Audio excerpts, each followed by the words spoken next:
শপথে বাঙালি অস্মিতায় শান বিজেপির। শনিবার অর্থাৎ রবীন্দ্র জয়ন্তীর দিনে বাংলায় পথ চলা শুরু করবে ডাবল ইঞ্জিন সরকার। সকাল 11টায় শপথ গ্রহণ নিয়ে শপথে প্রধানমন্ত্রী নরেন্দ্র মোদী থেকে শুরু করে হাজির থাকবেন স্বরাষ্ট্রমন্ত্রী অমিত শাহ, প্রতিরক্ষা মন্ত্রী রাজনাথ সিং, রাজ্যপাল আরএন রবি এবং বিজেপির সর্বভারতীয় সভাপতি নিতিন নবীন। হাজির থাকার কথা বিজেপি শাসিত 20টি রাজ্যের মুখ্যমন্ত্রীদের। এছাড়াও উপস্থিত থাকার কথা দেশের শীর্ষস্থানীয় শিল্পপতি সহ অন্যান্য বিশিষ্টদের। সূত্রের খবর, আমন্ত্রণ জানানো হতে পারে বামফ্রন্ট চেয়ারম্যান বিমান বসুকে। প্রস্তুতি শেষ। শপথস্থানে 3টি সুবিশাল মঞ্চ তৈরি করা হয়েছে। মাঝখানে থাকছে মূল মঞ্চ, দুপাশে আরো 2টি মঞ্চ। মূল মঞ্চে হবে শপথ গ্রহণ অনুষ্ঠান, বাকি 2টি মঞ্চ থাকছে আমন্ত্রিত অতিথিদের বসার জন্য। ব্রিগেডে প্রবেশের জন্য থাকছে মোট 20টি গেট। বাংলার কৃষ্টি, সংস্কৃতি এবং চারুকলার বিভিন্ন নিদর্শন দিয়ে মঞ্চ এবং গেটগুলি সাজানো হয়েছে। থাকছে রসনা তৃপ্তির ব্যবস্থা। ঝালমুড়ি ছাড়াও থাকবে সন্দেশ এবং রসগোল্লা। সব মিলিয়ে প্রায় 10,000 বিশিষ্টকে উপস্থিত থাকার জন্য আমন্ত্রণ জানানো হয়েছে।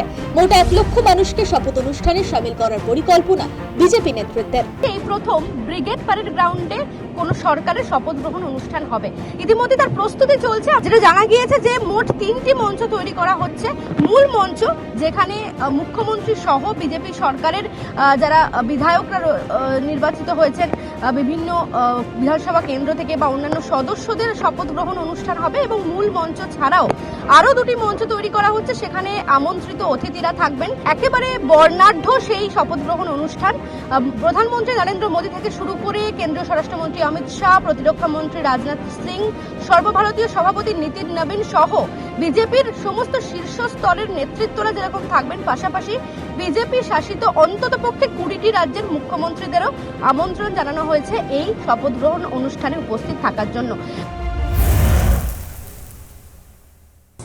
আগামীকাল 25শে বৈশাখ, 9ই মে এবং পশ্চিমবঙ্গের মানুষের জন্য একটি অত্যন্ত স্মরণীয় দিন। ভারতীয় জনতা পার্টির নরেন্দ্র মোদীজি, যশস্বী প্রধানমন্ত্রী, তার নেতৃত্বে প্রথম বিজেপি সরকার গড়তে চলেছি আমরা, এবং তার শপথ গ্রহণ অনুষ্ঠান ব্রিগেড প্যারেড গ্রাউন্ডে। তাই আমার সমস্ত পশ্চিমবঙ্গের মানুষ, আসানসোল দক্ষিণের মানুষ, আসানসোলের মানুষের কাছে আমার করজোড়ে তাদের কাছে আমি আমন্ত্রণ জানাই, আপনারা সবাই আসুন। ব্রিগেডে নতুন সরকারের শপথ গ্রহণকে ঘিরে আঁটুসাঁটু নিরাপত্তা ব্যবস্থা। শীর্ষ পুলিশ আধিকারিকদের সঙ্গে বৈঠক করেছেন কলকাতার পুলিশ কমিশনার অজয় কুমার নন্দা। নিরাপত্তার দায়িত্বে থাকছে এসপিজি এবং কলকাতা পুলিশ। ব্রিগেডের বাইরে থাকবে কেন্দ্রীয় বাহিনী। প্রায় 4000 পুলিশ কর্মীকে মোতায়েন করা হবে। থাকবে কুইক রেসপন্স টিম। আশেপাশের বহুতলগুলি থেকে চালানো হবে নজরদারি। ব্রিগেডের শপথকে ঘিরে যানজটের আশঙ্কা প্রকাশ করা হচ্ছে। ট্রাফিক স্বাভাবিক রাখতে প্রয়োজনীয় ব্যবস্থা নিয়েছে পুলিশ প্রশাসন। জারি করা হলো ট্রাফিক নির্দেশিকা। 9 মে ভোর 4টে থেকে রাত 8টা পর্যন্ত একাধিক রাস্তার যান চলাচল নিয়ন্ত্রণের সিদ্ধান্ত নেওয়া হয়েছে। এই তালিকায় আছে এসপ্ল্যানেড র্যাম্প, কেপি রোড, হাসপাতাল রোড, লাভার্স লেন, কেশুয়ারিনা অ্যাভিনিউ ও কুইন্স ওয়ে। এছাড়া কলকাতা পুলিশ এলাকায় সমস্ত ধরনের বন্যবাহী যান চলাচলে নিষেধাজ্ঞা জারি করা হতে পারে।